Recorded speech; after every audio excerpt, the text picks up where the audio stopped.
All right, what up, people? It's your boy Chig from Guna Eagle Eye, coming to you again with our UFC boxing series. That is the Filthy Hardcore, the Filthy Casual and Hardcore show, where we talk all things UFC and boxing. To alert, this is a UFC and boxing show. So I know people like to be warned before we go into it. So there you go. There's your warning. Joining me is my co-host, as always.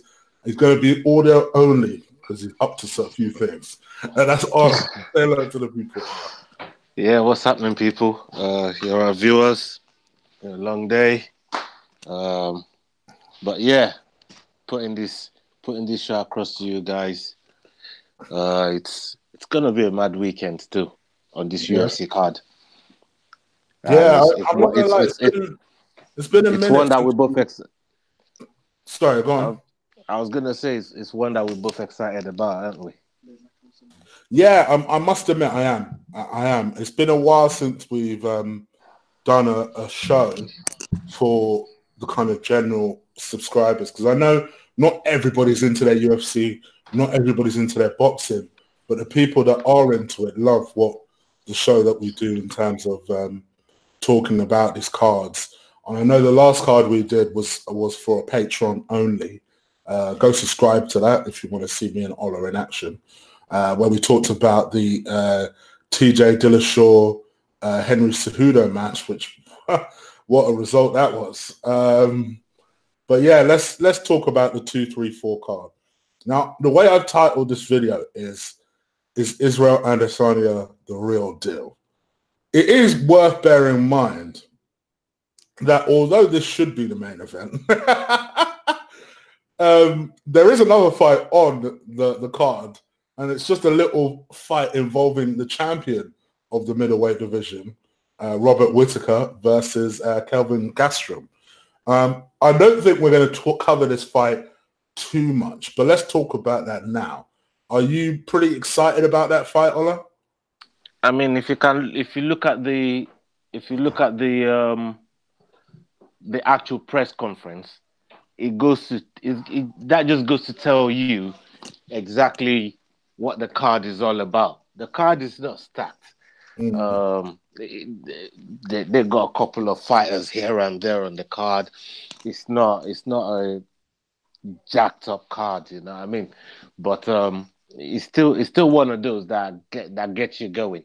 And the co-main event and the main event, I think they're real special athletes and real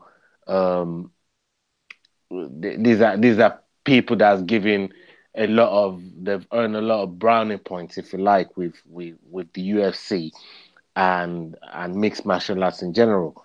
But you know, we've now got this new prospect in Israel, and you know, he's created a lot of buzz.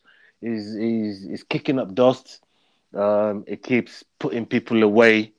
And as we saw in his last fight, even I was a little bit doubtful, but I was quietly confident that he was going to put Derek Brunson away. You remember the last fight I had with Derek Brunson? It was light work. That was light work for him, and Light work for him.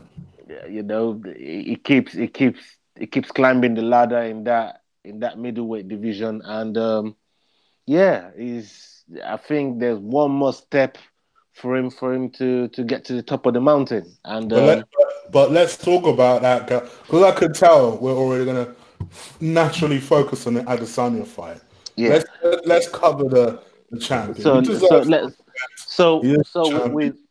With Gastelum and Whittaker. Gastelum is a fighter that I really, really respect.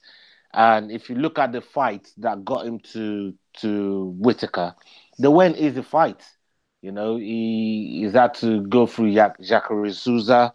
Yeah. He had to put Bisping away in China. So he's had to go through some deadly assassins in that division to get to Whittaker. But then Whittaker is not it's not easy fight. Is for me is the real example of what is called Duracell. This guy can soak up any kind of kitchen sink you're willing to throw at him. And his 2 fights with Yo Romero proved that, in my opinion. Because in the first round of the first fight, he broke his hand. Went 5 rounds with him, and he got the decision in a very, very convincing fashion. Second fight, Yo Romero let's not forget, Yo Romero was coming into that fight full of buzz. He knocked fucking Luke Rockhold into next fucking week. I don't know if you remember that knockout. I remember He him knocked him also out. being like He 4 knocked. pounds over for that He fight. knocked. Yes. You remember that? He knocked him into next week. He knocked him the fuck out, and it was one of those where you're thinking, okay, he's thinking, yeah, putting Luke Rockhold away. Whittaker this time, he's not getting away from me. Again, Whittaker came in first round, broke his leg, or broke something on his foot, won the fight again. So he's had 2 fights with Yo Romero, and where in the first round or somewhere in the rounds, especially on the second one, he's broken his hand and broken his leg and still won the fight. And that's what makes me think it's gonna be hard. It's a tall order for Gastelum. And Gastelum has got he can take a beating. He can take a hiding. He can take hard punches. He's got a very good chin on him. But when I watched both of them on this latest Tough, The Ultimate Fighter, they were both coaches on that show. And this series was actually called The Heavy Eaters. Right? And they usually on that show do something called the Coaches Challenge. And in the Coaches Challenge, the coach that wins 25 grand, and each of their fighters go on to win 5 grand a piece. So Dana White usually put that show on for them, and it was something to do with some endurance race. I'm telling you, Whittaker took it like a stud. He went round that fucking field. It was a marathon thing that they had to do. And Whittaker, I tell you what, you could have thought it was Mo Farah running. This guy was just kept running and running and running. No fucking nothing. Gastelum, on the other hand, it got to about maybe 4 laps, and Gastelum started going sick. He started puking. It was gas. Well, that's the thing, because I feel with Gastelum, unless he's able to get Whittaker out of there in the first round, it's going to be a long fight for him. He has no chance. And that you see, that coach's challenge told me a lot about what's going to happen in this fight. When I saw that fight in the summer, when I saw that coach, that bit in the coach's challenge in Ultimate Fighter in the summer, and I thought to myself, just looking at it, Gastelum has no chance. He's got 0 chance. Yeah, I'm with you. I must admit, I do think it was kind of disrespectful during the presser that people kept talking about, well, when is Adesanya going to face Whittaker? Because it's obviously a very intriguing fight. But it was like, well, hold up. Both of them have fights. Let's see what happens first. And especially with Gastelum, no one was really paying him attention. I do think he has knockout power. Much like you, I think after the first round, that gas tank of his is going to be tested. Yep. And we've seen Whittaker in fights with Romero display fantastic endurance. And he's still dangerous in there all 5 rounds. Dangerous all 5 rounds. Fantastic takedown defense as well. He is so good. It would have surprised me if it's a TKO round 4 for Whittaker, you know. I know people don't think Whittaker's got a lot of power to hurt Gastelum, but it could be a thing where listen, when you get tired, the little things hurt you. Little shit hurts you. So when people see the size of your Romero, And what this guy done to Yo Romero, if you look at the size of Yo Romero and see how chiseled this guy is, I have to he is admit, though, no I joke. thought Yoel won the second fight. I'll be real. It looked like it. That's what I was saying. But when you now figure out how long, well, how far into that round that Whittaker broke his foot, but still carried on. And he was throwing with that foot. He was throwing front kicks with Yeah, that same foot. yeah. Just kicking front kicks straight into the man's gut. To me, Whittaker is a special fighter, and he's a very, very deserving champion. And in my eyes, he's got a lot of power about him. Whittaker has a lot of power. People don't recognize it because of who he's been fighting, and these guys that he's been fighting can handle. They can handle themselves. But in my eyes, like you said, it could be a TKO situation. But I think he takes it the whole 5 round. I think he just wears out Gastelum because he knows he's got way more fitness, way more in the tank, way more endurance, way more know-how than Kevin Gastelum. And I feel he gets it done via decision. Okay, so you believe that Whittaker will be waiting for the winner of Israel and the Spider himself? I must Yeah, admit, I'm with it. I just think I think Whittaker is too good of an all-rounder. All-rounder in the sense that I know he's a striker, but in the sense that, like you said, I think his takedown defense is too good. I think he's so accurate with his shots.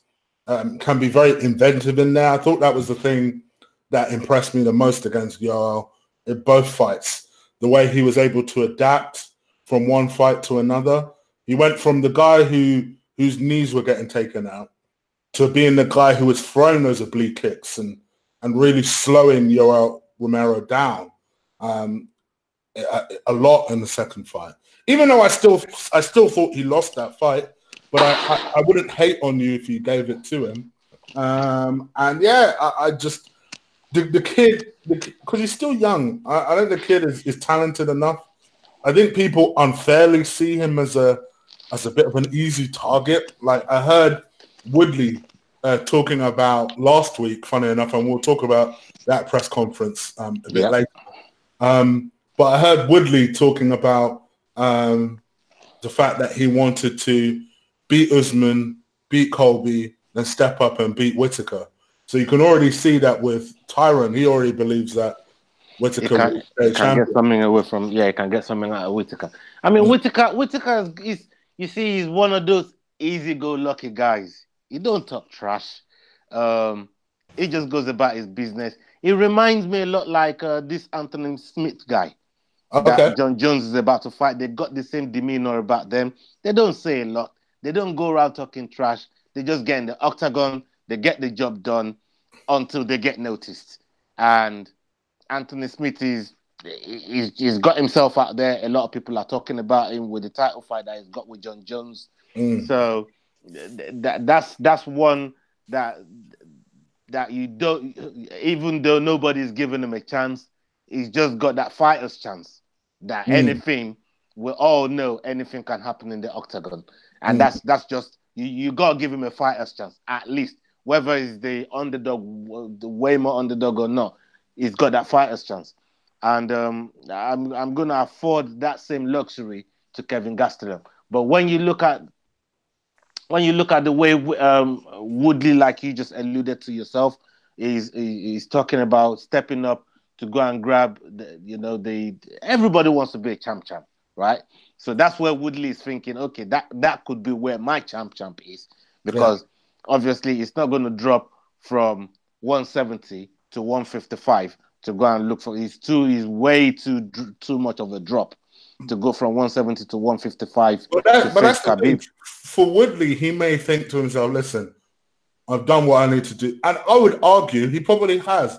If Woodley was to beat Colby, and then obviously he's got to get past Usman first, but beat Usman, beat Colby. What does he need to stick around for? He's already beaten Till. And I think Till's going to beat what's his name? Yeah, but I still think, in my opinion, I know they don't want to do it, but I want to see him fight Askren. I want to see that fight. Yeah, it will never That happen. fight intrigues me, man. It will But never happen. But here's the thing: people think that Woodley would be the guy to beat him. Woodley would be because Woodley has one of the best takedown defenses in the game, and Askren ain't shit unless he can get you down. I honestly believe that. Askren is a phenomenal fighter, and the day that he gets to face, God, he's talking about Khabib. He's been running his mouth against Khabib. What He fighter? wants some smoke with Khabib, but he wants Dana to do it at the catch weight. He Yeah. wants it at 165, and Dana kept saying to him, "No, nobody's getting catch weight around here. You know, I'm not doing catch weight for no one. You know what I mean? So I don't know. We're digressing too far. Yes. Let's focus on the Let's deal with the middleweight. topic. With Whittaker, like I said, I think he gets the job done. I'm gonna give Gastelum a fighter's chance, and obviously, with whatever happens there, and regardless of the co-main event and the main event, eventually they're gonna end up meeting up because that will be the next matchup for whoever wins both those fights. 100%. And so let's talk about it. Is Israel Adesanya the real deal? I mean, let's be honest here. In the last 18 months, Uncle Dana, as people call him, he ain't my fucking uncle. That's for damn sure. He is he's had a lot of hype jobs, shall we say. A lot of people who he believed was going to be the next big thing, from your Francis Ngannou's to your Darren Tills to Colby at one point, and now you've got Israel Adesanya. In your mind, take the Nigerian thing out of it, brother. In your mind, is Israel Adesanya the real deal?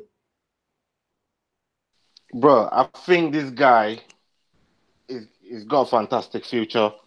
In my eyes, he's a future champion. He's stylistically, he's very, very accomplished. He just doesn't have one way because what I actually did was go to watch all his fights before he even joined the UFC, right? And he's got an undefeated MMA record, but he's been knocked out before. Yeah. That doesn't show on his MMA thing. Yeah. So in his days in Japan, in China, because he's like 76-2 kickboxing wise, right? Yes. Something like that. Thailand. So you know he's been around the block. He's been doing this for a while, and you know he's been knocked out before. He got sparked out. I think it was in the second round. So he can't get got at. But the guy that is fighting in Anderson Silva, and look, we've got to give credit and due where due is, you know, where you got to give due to Anderson Silva, what he's done in the game, what he's done in that division, the way he dominated the UFC. He was a poster boy for UFC. You know, people. Israel actually said something in the press conference and said, "Listen, a lot of you only just started watching UFC when Conor McGregor came around during Ronda Rousey time."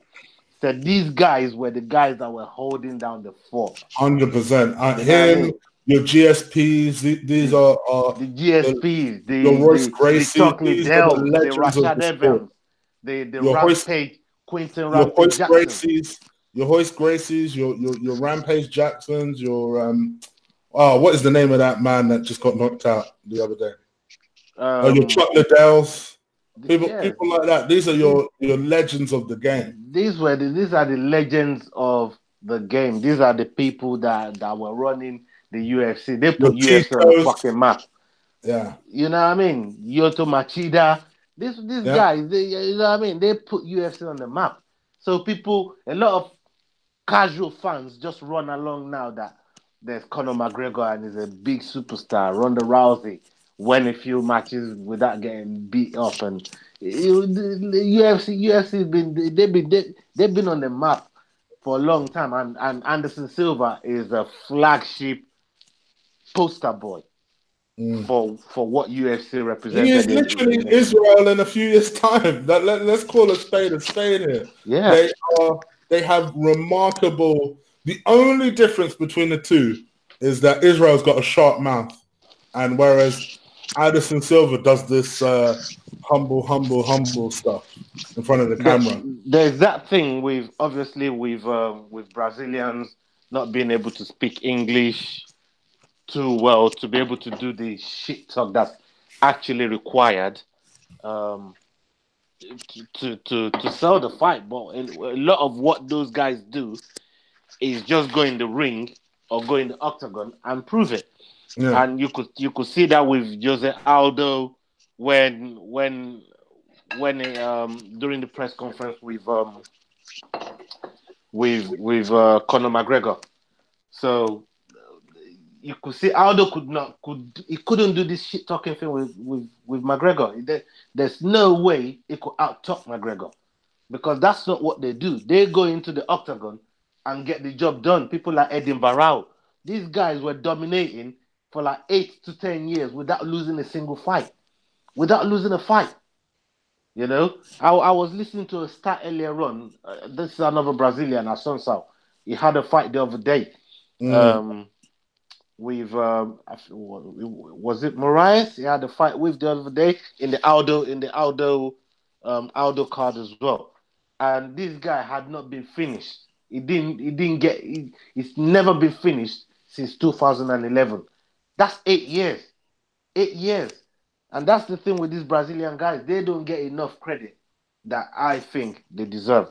Having said all of that and given Anderson Silva all the praise, right? Your question was, is Israel Adesanya Stylebender the real deal?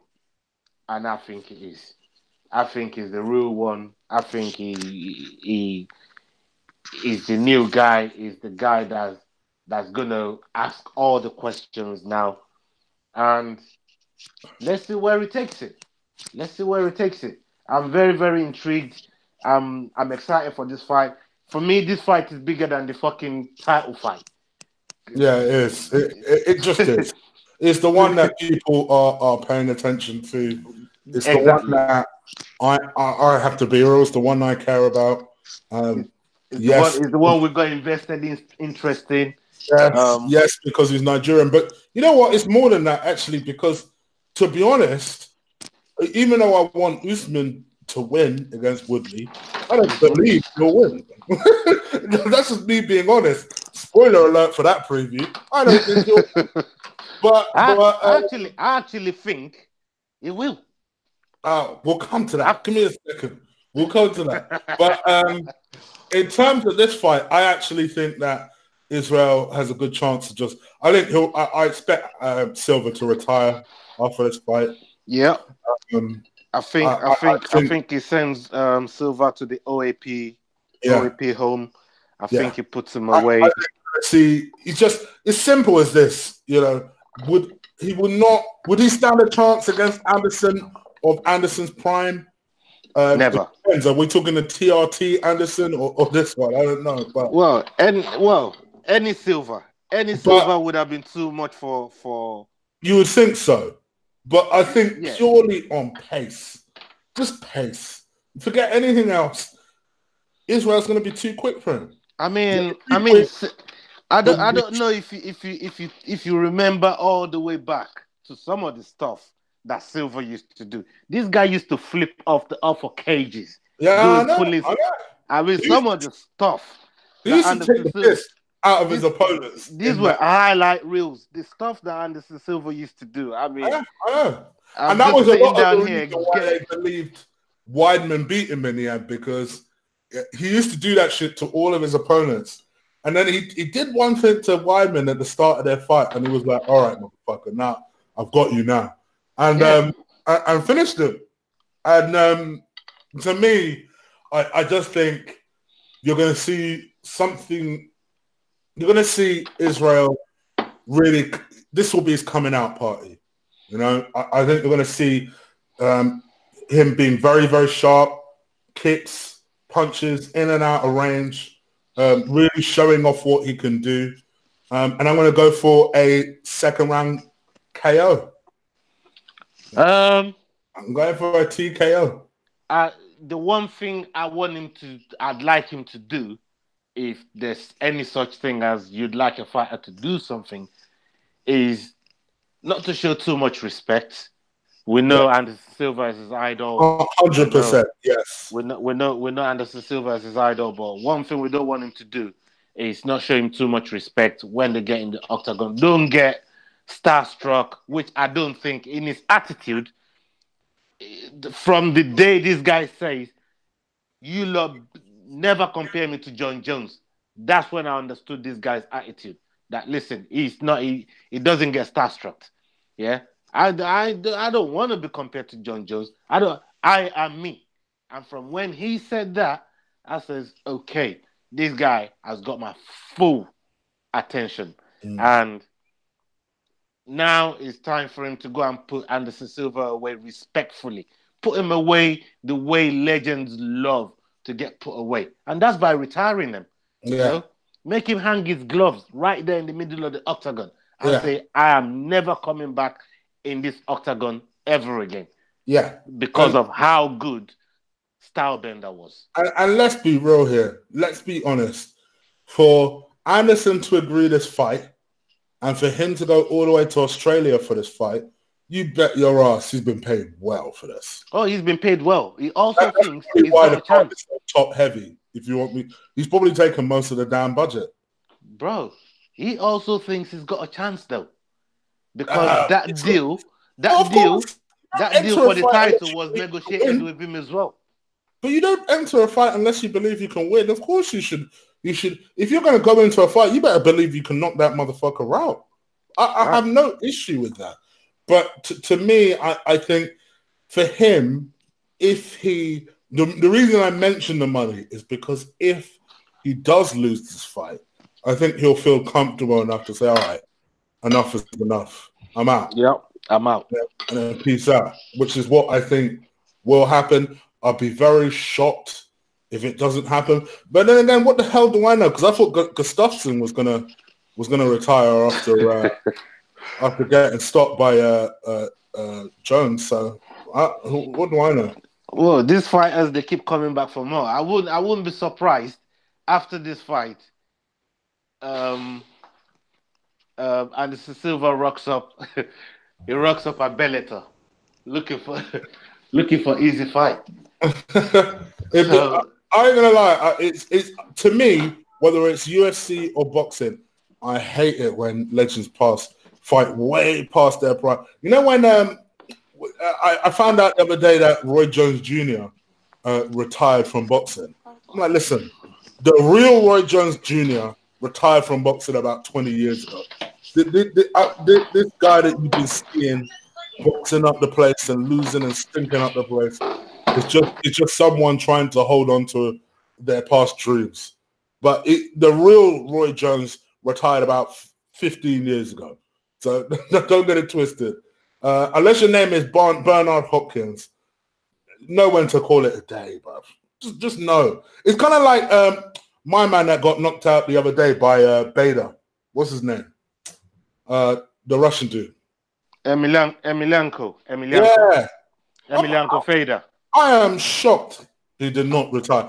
How are you going to get starched in 30 seconds and you're not going to retire when you're his age? You've achieved everything there is to achieve in the sport anyway. Why carry on? Unless your money situation is that bad, why carry on?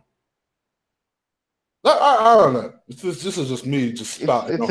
It's incredible. It's incredible what these fighters, they go out and do. They try to, they do their best to put on a show for the fans because they still believe the fans wants to see them, but at the same time they feel they still got what it takes to put some work in. And I'll just shift into football a little bit with someone like Ashley Cole that still thinks he's got something to give to the game. Yeah, I'm and goes to surprised he's work. still playing. He's playing for at the championship level, which is not a bad level for his age. And goes to play for Lampard at Derby. Yeah. You know, remember Sol Campbell going all the way down to Nottingham.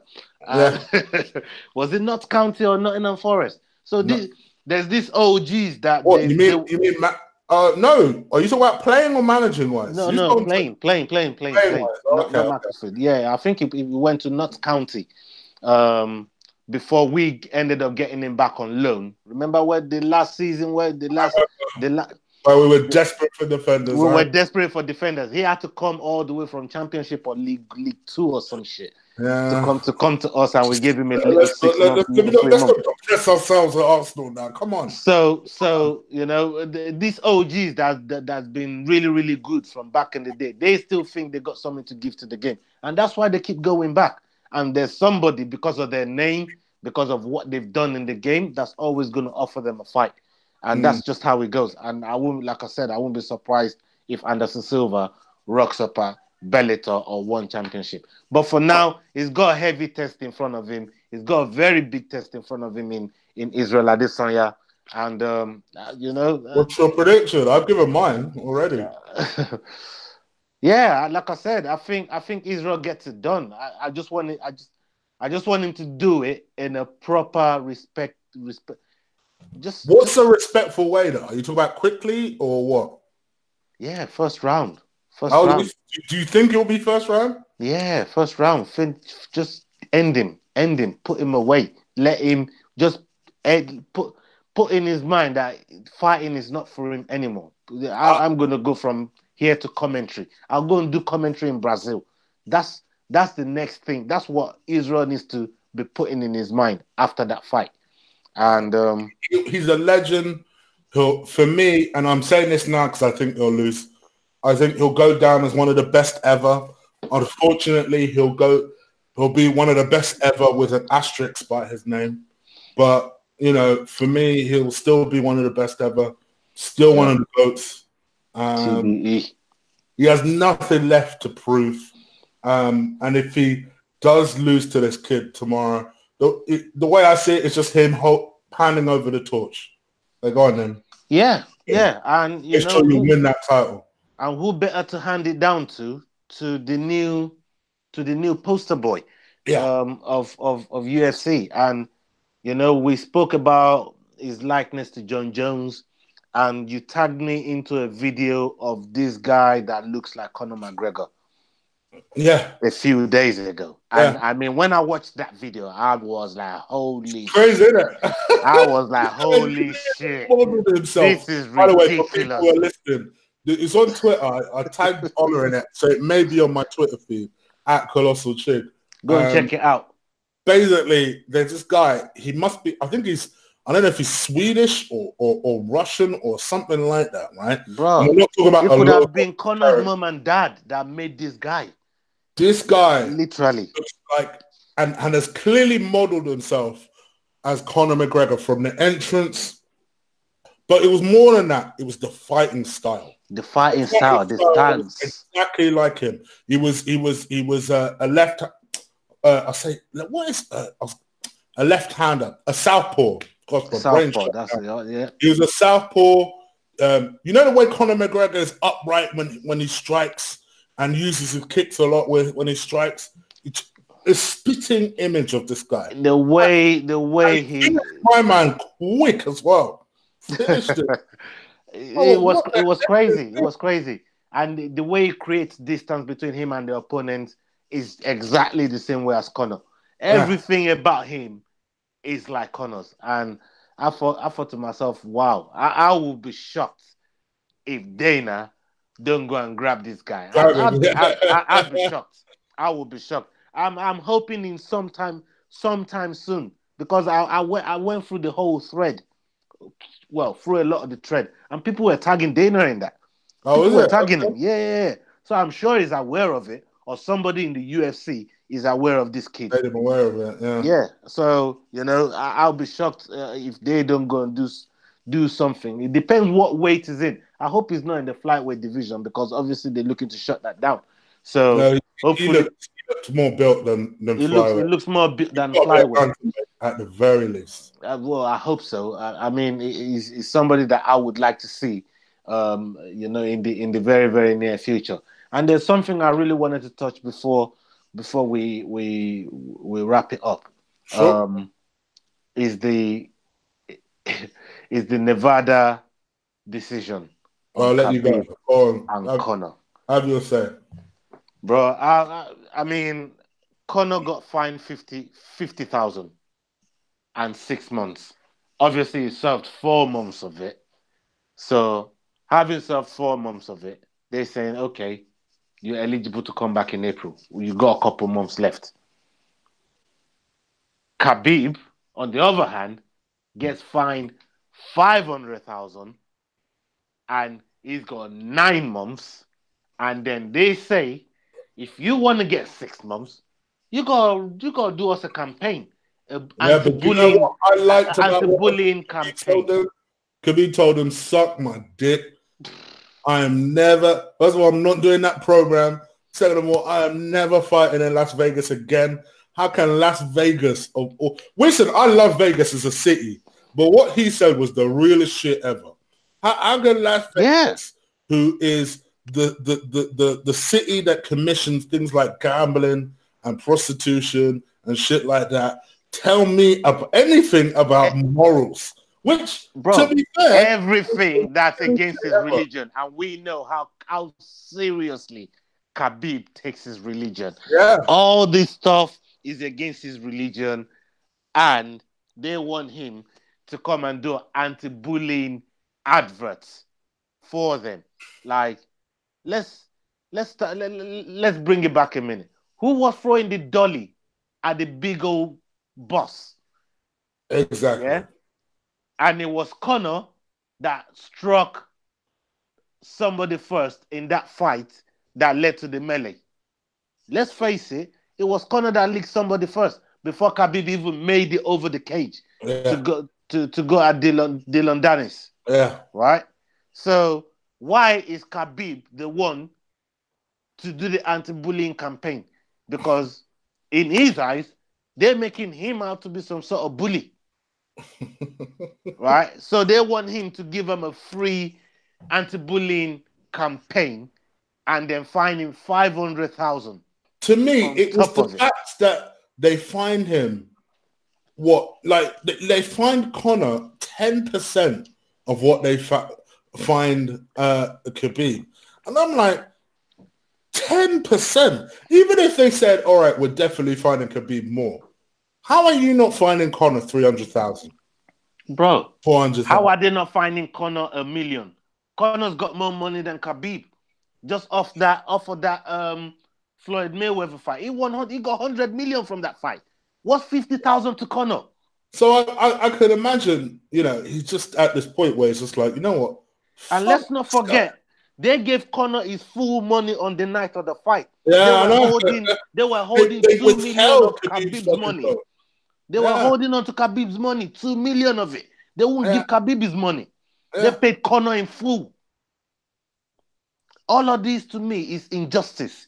When you look at, maybe not at the time when the thing first happened, but when you go back and check out all the videos, all the footages, step by step of what happened in the octagon, you would see that a lot of it was reaction to what Conor and his corner did in Dylan Dennis. Khabib and his people were just reacting to what those guys were doing the whole time. But he's getting the heavier sanction. And look, I like Conor a lot. I like Conor and what he's brought to the sport. And to me, if Conor's fighting, I don't care, some homeless guy in the octagon tomorrow, I'll watch it. I'll pay for it and watch it. That's how much I like Conor. I like this trash talking he does. I like all of that shit. I just like him to do it with somebody that can give him some back. Like Nate. Somebody that can give it back to him as much as he's giving it to them. So I'm not sure if there's many people built like that in that division that can really. I mean, Chad Mendes he was one of those guys. Chelson and these guys used to talk trash. But look, at the end of the day, I think they over sanctioned and over fined Khabib. I think it should have been equal. If Conor got 50, I think Khabib should have got 50. They both should have got the same time. And they should have just said, look, you both get 50, you both get 6 months. Don't do it again. Bam. But instead, they're finding one guy more than the other. And to me, it just goes to show who's the unicorn in this situation here. And that's ultimately what it is. The Nevada would prefer Conor to box with them than they would prefer Khabib. And you know, Khabib said, all right, cool, I'm never going to box for you lot again. I can't even blame him too tough. To be honest with you, the whole thing is, like you say, it's a joke, but it is what it is. It's now done. And we kind of move on. And, you know, the last thing I wanted to kind of touch on and talk about UFC-wise before we quickly give our comments on AJ versus Miller, because I know people have asked us to comment on that. Mm-hmm. And that is obviously the 235 card. The press conference for that was last week. It was an entertaining one. I really enjoyed it. It was a really good one. I really enjoyed the dynamic because it was very interesting. You had, on the one hand, you had Kobe Garbrandt, and I forget the name of that Mexican dude. Seems like a really nice guy. Yeah. would refuse to say any shit against them. He loves his Lamborghini. But I'm reliably told is a badass as soon as that cage door shuts. So apparently it's a good fight. I've not seen anything to do with him. I know with Cody, he needs to put together some wins, man. Put together some wins and see where that takes him. And then obviously in the same card, you obviously had the main event, which was John Jones and Anthony Smith. As you alluded to before, Anthony Smith don't really give you a lot personality-wise, but he's a hell of a fighter. And then obviously you had John Jones, who he reckons he was under the weather. And then you had what I thought was the main event of the damn press conference, Ben Askren. You had Robbie Lawler, who didn't say shit throughout, really. Nah, he didn't say a lot, did he? You had Ben Askren, who stole the show, in my opinion. Really stole the show. He did. Then you had Woodley, and then you had Usman. What did you think of that whole press conference? Bro, and did you see the extra video of Usman squaring up to Askren? Askren in the backstage. Yeah, I saw all of that still. So to me, I thought Usman had two guys to deal with on his own in Askren and Woodley. They ganged up on him, man. They ganged up on him. He held his own though. He held his own. He had a couple of comebacks with some of the stuff that Woodley was saying to him when he asked Woodley, you know, how does it feel when Dana first wrapped that belt around your waist? And Woodley was telling him, basically, you see. And he put some extra but not while I'm a champion. And Usman called him out on that and said, bro, you didn't say not while you was a champion. You did say to me, you'll see. You did say, and I did ask you that. If you're trying to shame me for asking you that, yeah, I asked you that. But you never told me that not while you was a champion, that I'll see while you was a champion. But one thing you're going to hear from me is you have been a very good champion. Which means it's going to be... I love the LL Cool J comments. Oh, yeah. I'm going to lie, my man was coming across like LL Cool J. But Usman is smooth like that, though. But Usman's smooth like that. So he's a smooth motherfucker. He's a smooth man like that, man. So Usman's smooth like that. You know what I mean? If you check him on his Instagram and shit, you know what I mean? That brother's smooth. If you see him on a cage side on fight night, that brother, he's dripping. Every fucking week you see him out there on the cage side. He's out there dripping, man. Versace, Mosquito, he's all in that shit. You know what I mean? So I can believe it. I can believe it. you expect that from. You expect that from. I mean, sometimes when I see Sean O'Malley on cage side, I'm thinking to myself, bro, did you just get out of bed? Like, come on now. You know what I mean? But some people actually take proper effort to show up to cage side, and Usman is one of those.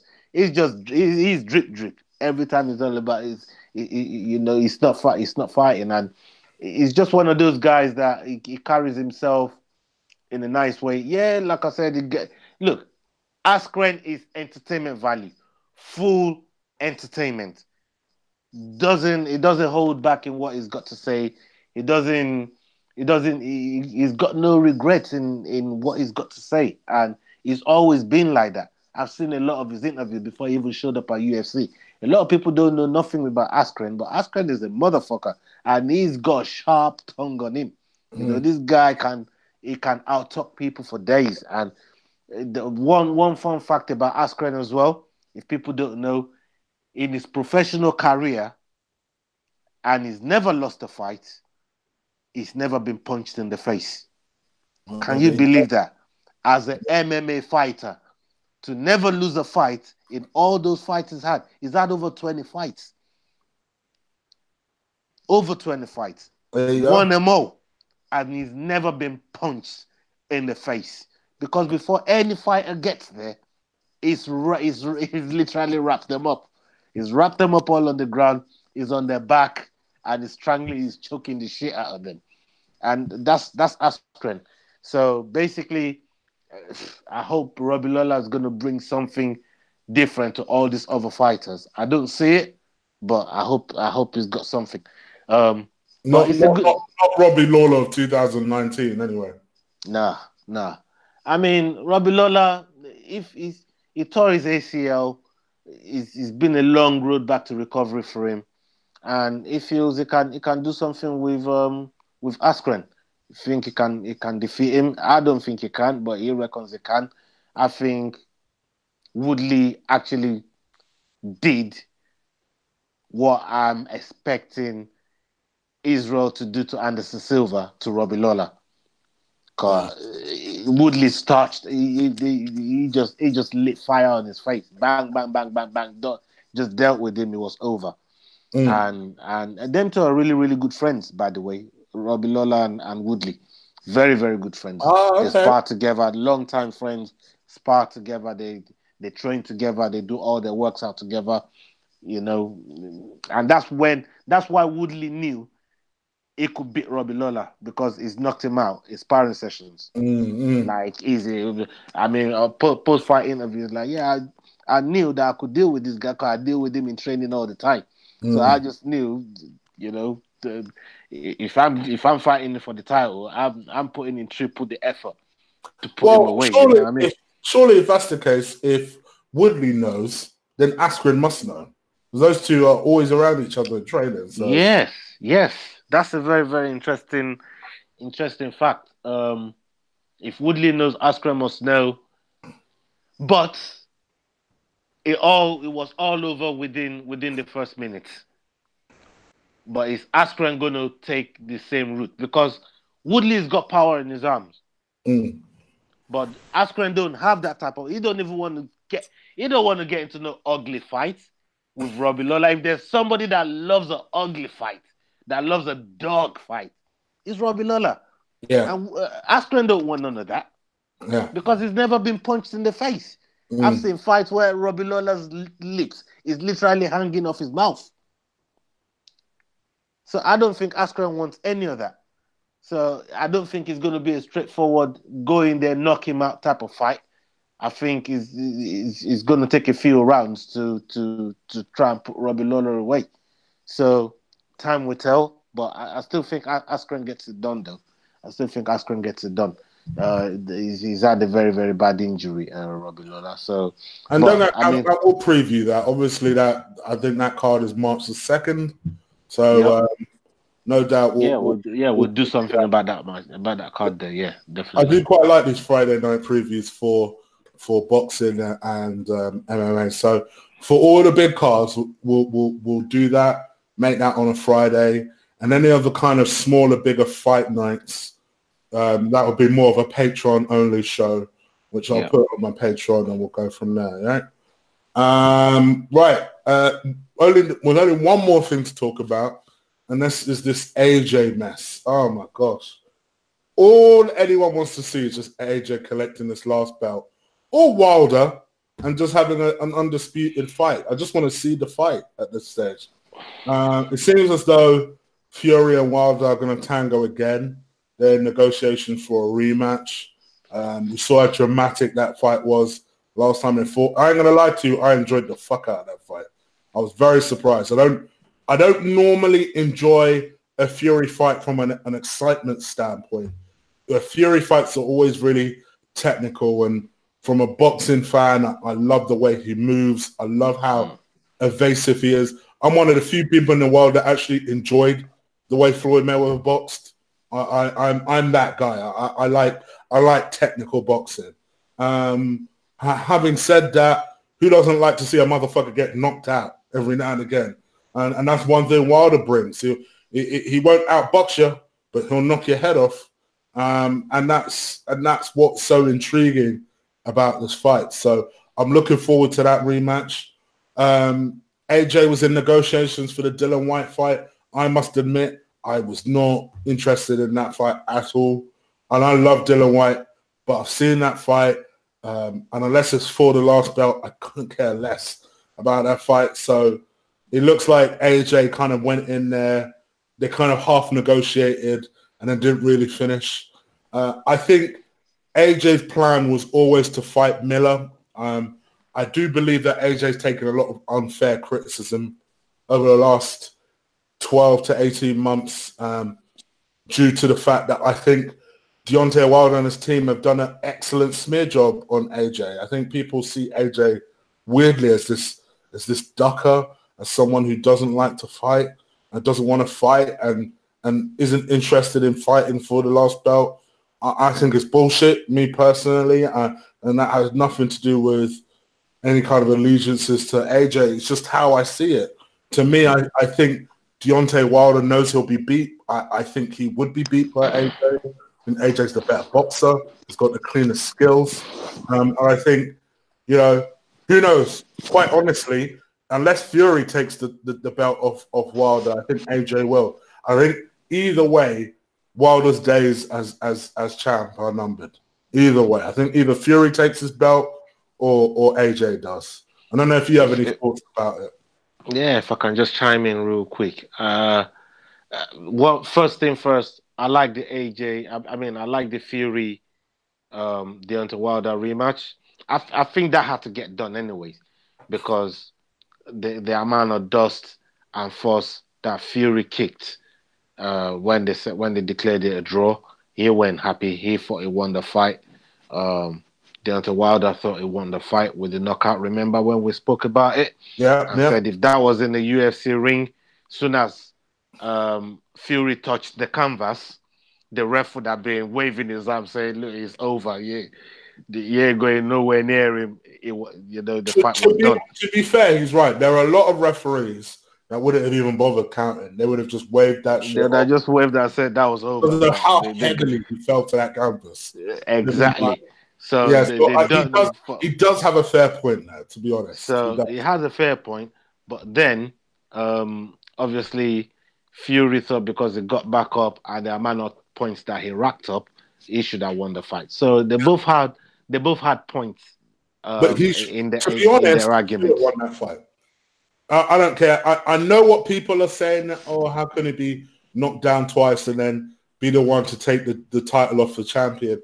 Yeah, but if you win most of the rounds, I don't care what you do with the rounds that you don't win. If you win most of the rounds, you deserve to win that fight. Full stop. It shouldn't be about anything else. Full stop. So they both have equal argument, and that's why this rematch is very, very fascinating. From because a lot of people at the start of the fight, I remember me, you, and Ken done a preview to this fight. And it was 2-1. You and Kenny went for you both went for Wilder, and I Yeah. said I wouldn't be surprised if Fury went by the way of outboxing But see, my reason for Wilder. going with Wilder was a bit different to Ken Ken's. Mm. My reason was I felt, and I stated this, that the Fury that boxed Klitschko was school Wilder. And I said that at the time. But I Yeah, felt like yeah, you he did. had so much time out of the ring. The It was ring rust.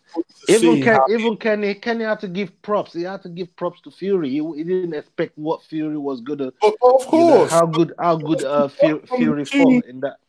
to jump from the two bums that he boxed to boxing the heavyweight champion of the world. And let's be real here, in a lot of people's eyes, won the damn fight. Is an amazing... Listen, think what you want about Fury. That guy is amazing in the things that he achieves. He's It's a fantastic fighter. absolutely amazing. Whether it's the weight loss he has to go from 30 stone to 18 stone in like a limit. I mean, as a big guy who wants to lose weight himself, what an inspiration that is. I mean, that is incredible. It's incredible. It's incredible. To the mental battles that he has on like fighting his mental demons. Of course. And to actually show that Fury is not motivated by money in the slightest. He donated all the takings from that Wilder fight to charity. To charity. Yeah. Now, to me, he's won my respect in every which way possible that you can imagine. He's got my respect. What was it? What was the purse? About 10? Was it 10, 15 million, something like that? Apparently, altogether, Fury was set to have got $9 million out of that. 10 million, exactly. I mean, that's a lot of stack to the camp that he put in to pay his coaches, to pay his corner. He donated all the money, and he would still have to pay his corner. Yeah. And his coaching team and the people he done the camp with, he still has to pay them out of his own pocket because they didn't volunteer to donate nothing to no charity. They got people to feed. But Fury, by all means, if you want to donate your takings to charity, you do that. And it's you know, for me, it's admirable what he did. Now, moving to AJ and this Miller talk. Look, there's one advice that AJ got from the best ever TBE himself, Money Mayweather. He said, choose your fight smartly. He said, I didn't get to be 50-0 because I went out there choosing stupid fights. You choose your fights smartly and you'll be known as one of the greatest ever, the best ever. People gonna talk shit because of this reason that people are talking shit. That's gonna be the same reason that people are gonna want to see AJ lose, and they're gonna pay a lot of money to see AJ lose. Yeah, and that's where AJ starts to rack up the wins, and eventually he'll get to the top of the mountain. And that's probably one of the biggest, and it's something that I saw on his Insta. I think about a year and a half back, where he was talking about, you know, Money Mayweather giving him advice and that. Them two done a walkthrough, took a few pictures with people. That was when Money Mayweather came down to England, and he met AJ Anthony Joshua. So, you know, he's picking his fight wisely. After this Miller fight, he already told Dillian Whyte that night that Dillian Whyte won that, listen, eventually you're going to be my mandatory anyways. So whatever fight I have next, whether that fight goes on or not, you're going to be my mandatory fight. And it looks like if he does this Miller fight, Dillian Whyte's next. And we know he can beat Dillian. So he's just racking up his resume, sharpening his knives, and all of that. Yeah, people can clown him all they want and say he's a chicken, he's ducking fights, he doesn't want to fight, he's a coward. They're calling him all kinds of names. But AJ knows deep down. I don't even think this is AJ himself. I actually think what's his promoter's name? Eddie Hearn. I actually think it's Eddie Hearn that's orchestrating all of this shit. If it was down to AJ just wants to brawl. But this man saying to him, listen, we're gonna wait to this big fight that's there because people are gonna want to see you lose so bad that we're gonna get 150 million, 200 million just for the one fight. Fuck this 50 million talk. Fuck this 40 million talk. We're gonna long it out to the point people talking trash, yes, but they're gonna want to see you lose. And that's the recipe of Money Mayweather. People wanting to see him lose made them pay that much money, makes the commission and whoever's putting the fights together offer so much money just because they want to see him. They want to see him get his ass whipped, and every time he won. And I think AJ is following the same footprint. Whether it works for him, I don't know. Whether it's going to turn into a disaster, only time will tell. But right now, the way people are talking about him is feeding into that narrative that he's going to get so much money from people wanting to watch him lose. And we'll see. Only time will tell. Yeah. And yeah, I think that's pretty much it. You guys, let us know what you think. I know it's been a long show. There's so many things that we needed to cover because it has been a while. We didn't even really get to talk too much about the Bader Bader and Fader. And Fedor fight. But yeah, it was. That was a big fight, though. Wow. Well, I knew he'd win, but I didn't think he'd win like that. But yeah. Yeah. But you guys let us know what you think. Leave it in the comments below. If you like this video, crush, destroy, drop kick the shit out of that like button. I appreciate when you guys do that. I will be back tomorrow to do a reactionary video to Huddersfield versus Arsenal. Hoping Arsenal don't disgrace. I'm working. Who the freak? It's a 3 o'clock game, though. Do you know what I mean? And then I may do, depending on if I'm still up, I'm going to a birthday thing, so I might still be up. And that is, I may do a reactionary video to the 2-3-4 card. Because I just realized it's in Australia. Yeah. It's going to start early here. It'll be about probably 10 o'clock. Yeah. So I could watch that fight and do a reactionary video. Ola, I know you work throughout the day, but if you're about, I'll give you a shout if I'm up because I go work Saturday and Sunday, but who cares? Let's see what they show the fight. But yeah. So anyway, that's pretty much it. We're rambling now, so let's get out of it. Crush that like button, destroy it. We'll be back some point this weekend to do some sort of video. Hit that subscribe button. Get out of here, people. Take care. Peace. Salute. Peace.